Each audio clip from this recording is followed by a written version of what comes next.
Ray said I could talk as long as I wanted to. He wasn't going to be here. He didn't care. As long as you're going to 10 minutes. I didn't quite know where to start, so I decided to go to the beginning. I'll pick it up because it's obviously bothering a lot of you here.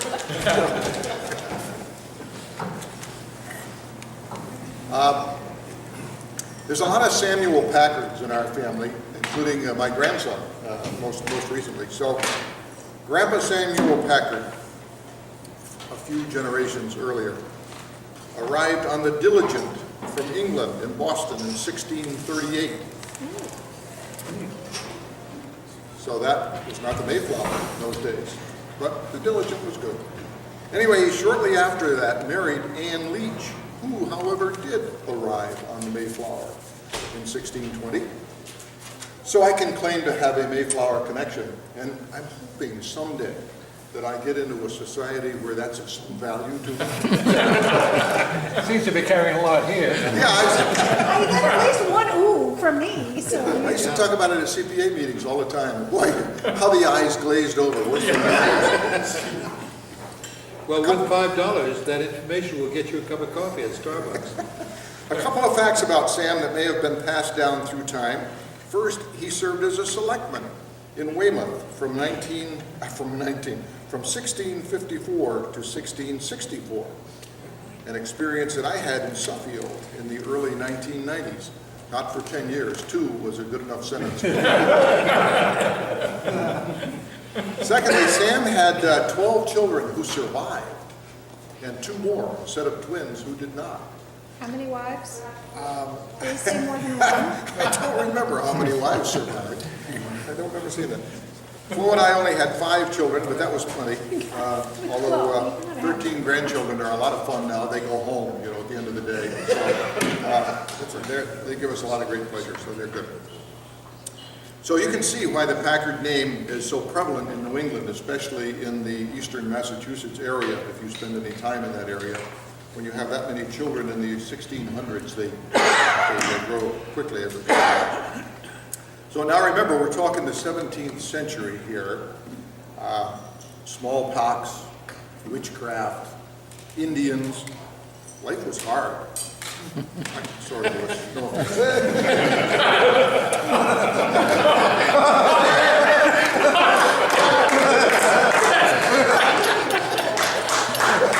You had to sit right there, didn't you? He's going to get you with his lacrosse stick, just be careful. No more striking your out. The Puritans had no sense of humor, unlike you. My Aunt Rebecca Nurse, a few generations removed as aunts go. Rebecca Nurse? Rebecca Nurse. Danvers, Massachusetts. That's her. I used to play at her homestead when I was a kid. She's my aunt. Is that right? You know that she was burned at the stake as a witch. I know 1600. Nice. She was burned. She was hanged. You're older than you look. She was hanged as a witch in 16. You knew her. I knew she was your type of woman. Hatleyville in Danvers, Mass. Apparently, she became somehow involved or messed with the Putnam family, Israel. which you Connecticut folks might recognize. Don't mess with the Putnams. Uncle Thomas Rood, well named, was hanged, and his daughter Sarah was severely horsewhipped for incest in 1672. I tell you, they had no sense of humor. Telling you. Like she had a choice. Let's just check. So I blame these early ancestors for my character flaws. For example, I've been telling people for my entire life, because you all ask, are you related to the car company? Of course I'm related to the car company. My grandfather, Sam, contributed his name to the partnership, which started up in eastern Massachusetts, but they bought out his name and they took the rest of the company and moved it to Ohio and subsequently farther west. So that's my connection. Never produced any money. That's a lie. I learned more recently, there is no apparently identifiable connection between my name and so apparently my brothers and father and so forth have been feeding me a line all this time because my niece is a genealogy and so forth, and she said, "No, Grandpa, there's nothing there." So I apologize to you. Anyway. That's okay. Jumping ahead a few generations, my grandparents on both sides were farmers in western Massachusetts, the Cransons, my middle name, in Conway, and the Packards in nearby Goshen and Williamsburg, which is on Route 9 for those of you who travel up in that part of the world. So it's natural that my early life education included working on dairy farms. Summers, that was what I did. I won't tell you all that I learned there, but it was educational.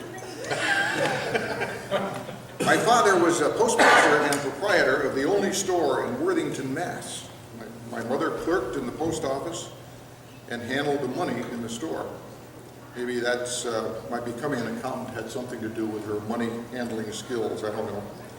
So I'm a country boy, the youngest of 4 children who all worked in the store as well. We used to say Worthington had a population of 500 on a good day in the summer. So I did the 2-room school thing before going to Huntington High School, where I am a proud member of the graduating class of 14 souls. After that, I went on. I was the first person in my family to go on to college. 1934 turned out to have been a lucky time to have been born. Well, maybe not so much for parents who were trying to get through the Depression, but for a kid it was a good time. The Babe Ruth era, I was too young for World War II, the Big War, and Korea. Tuition, room, and board at UMass was under $800 per year. $734, I think, was my bill in those days. There were 5,500 students then, including grad students and commuters. Then, especially for engineers and accountants, good-paying jobs were plentiful at graduation in 1956. A little bit of a difference from today.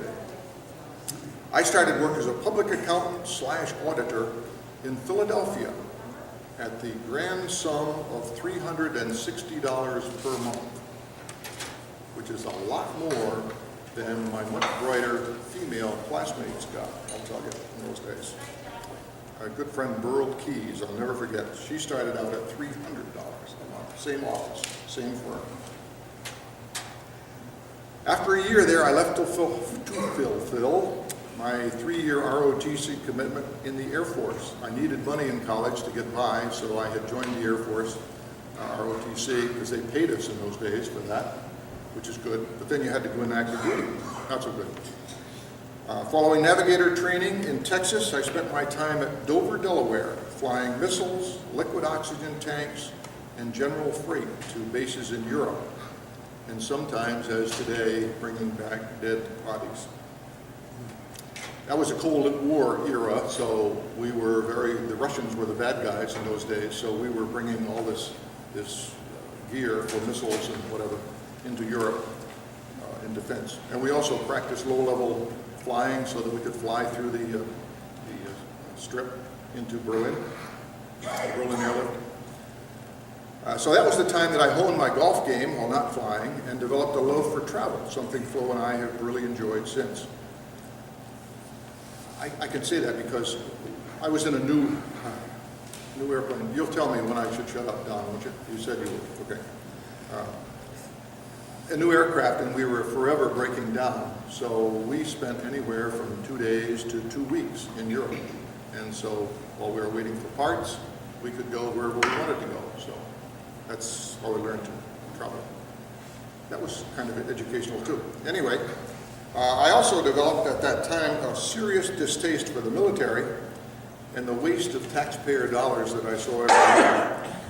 Come June, if we hadn't used up our allotment of fuel, we loaded up airplanes and flew out over the Atlantic and dumped the fuel, all the pilots along some landings and takeoffs. That happened, I presume, throughout the service. For 13 years after the air farce, I was an auditor with what is now PricewaterhouseCoopers. That's where I started in Philadelphia, I remember, before the Air Force, and now I went back, except I went back to Hartford. Standout experiences in that time include an all-night audit session at Arrowheart and Hegeman, Some of you will remember that company name. It was an electrical manufacturer in Hartford. Because a snowstorm left us unable to leave the parking lot. So we figured, well, no sense of trying to go home, we'll just continue to work. Many days fighting with travelers and Aetna accounting executives and the SEC at the time those companies were required to adopt generally accepted accounting principles. Arcane talk that I know some of you understand well. That was interesting because those insurance companies were old, they'd been around for years, they used statutory accounting, which as far as they were concerned was absolutely wonderful, and there was no reason to change. And so there were some interesting days spent there. Best of all, though, were the audits of the Chase Manhattan Bank, from the planning sessions in New York City, with lunches at Fraunce's Tavern in the financial district. You know, that's where George Washington had lunch to say goodbye to his troops after the Revolution. And they had the best martini bartender I have ever seen. Anyway, from lunches at Fraunce's Tavern to audits of the branches in Puerto Rico and Japan, I learned that I was being admitted to the partnership in the firm while I was in Japan. And within minutes, a regional partner showed up to offer me the chance to become partner in charge of the Tokyo office. Needless to say, I thought the two were connected. And that was a pretty stressful 48 hours until when I told them I had 5 children, and they found out what it would cost to house and educate 5 children in Japan, even in those days. They decided I really was not the guy at all. So I took care of that. So in 1973, because the firm by this time had asked me to move 3 times, and I had declined, it was time to move out of public accounting, and I became treasurer of the Wire Mold Company, which is a privately owned manufacturer of wire management products for the electrical industry. And at that time, we also made air handling ducts. The whole operation at that time also was housed in West Hartford, Elmwood section of West Hartford.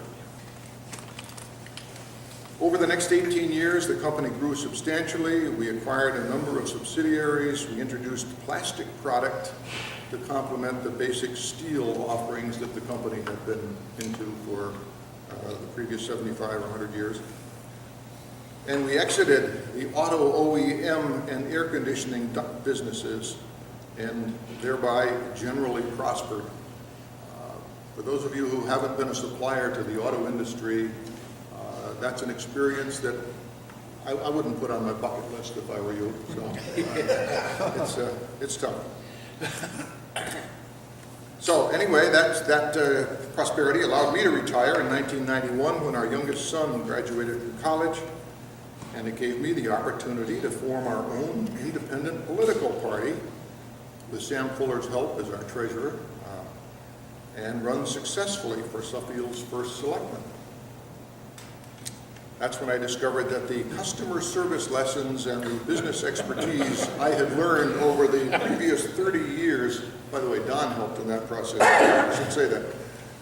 What I had learned about customer service and business expertise I'd learned 30 years were pretty much trumped by government regulations and union contracts. So after 2 years of frustration and high blood pressure, I retreated to charitable work and gentleman farming in Vermont, back to the country boy where I started. That's my story. I'm going to stick with it.